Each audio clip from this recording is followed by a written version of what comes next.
Hi అండి, welcome to Shannu's vlogs. నేను ఈరోజు మీ ముందుకి ఒక ఇంట్రెస్టింగ్ బ్రేక్ఫాస్ట్ రెసిపీతో వచ్చేసానండి. అదే జొన్నపిండి దోశలు. చూసారా ఎంత బాగుందో, చూడడానికి తింటే కూడా అదిరిపోద్దండి.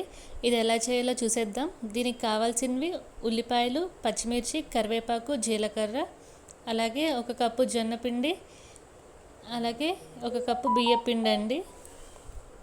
జొన్నపిండి ఏ క్వాంటిటీ అయితే తీసుకున్నామో బియ్యపిండి కూడా అదే క్వాంటిటీతో తీసుకోవాలండి.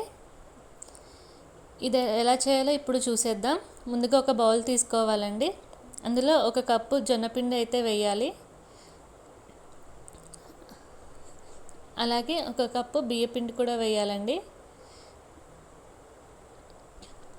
వేసి ఇందాక చూపించినట్టు ఉల్లిపాయలు, పచ్చిమిర్చి, కరివేపాకు, జీలకర్ర అయితే వేయాలి. ఈ రెసిపీ మా పెద్దత్తయ్య గారు మా అత్తయ్య గారికి చెప్పారండి. నాకైతే మా అత్తయ్య గారు నాకు నేర్పించారు. ఇది చాలా హెల్దీ కూడా అండి. చూసారు, ఇప్పుడు అన్నీ వేసాము. అలాగే ఇప్పుడైతే వాటర్ అయితే వేయాలండి. నాకు ఈ గ్లాస్తో అయితే అరౌండ్ 3 గ్లాసెస్ ఆఫ్ వాటర్ వరకు అయితే సరిపోయాయండి.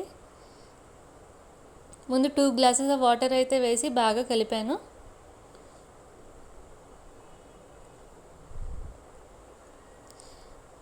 ఇది బాగా పిండి పల్చగా ఉండాలండి. ఈ పిండి అయితే ఇప్పుడు మళ్ళీ ఇంకా వాటర్ కొంచెం పడ్డాయని వేసానండి. కొంచెం వాటర్ చూసారా, ఇంత పల్చగా అయితే మనకి పిండి ఉండాలి. పల్చగా ఉంటేనే దోశలు బాగా వస్తాయండి.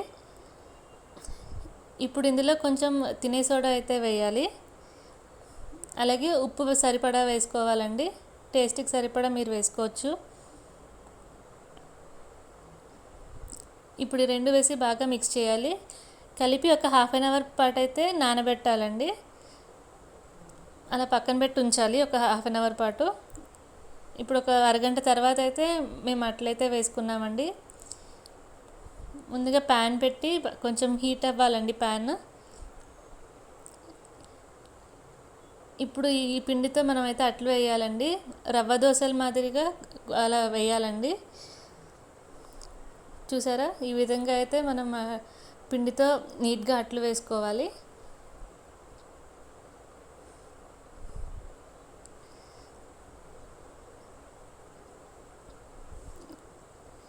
అలాగే కొంచెం ఆయిల్ అయితే వేయాలి. బాగా కాలాలండి అట్లు. కరకరలాడుతూ ఉంటే చాలా టేస్టీగా ఉంటుంది. కొంచెం టైం పడుతుందండి అట్లు కాలడానికి. చూసారా, మనకు అట్టు అయితే కాలింది. ఇప్పుడు ఫ్లిప్ చేయాలండి అట్టుని. వేరే సైడ్కి ఫ్లిప్ చేసి ఇంకొంచెం సేపు వేగనివ్వాలి.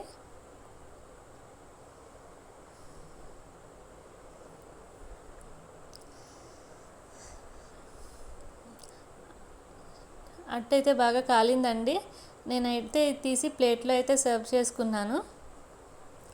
నేనైతే కొబ్బరి చట్నీతో తిన్నానండి. టేస్ట్ మాత్రం అదిరిపోయిందండి.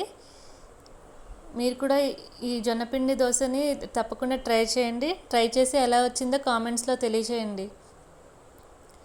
ఈ వీడియో కనుక మీకు నచ్చినట్లయితే లైక్ చేయండి.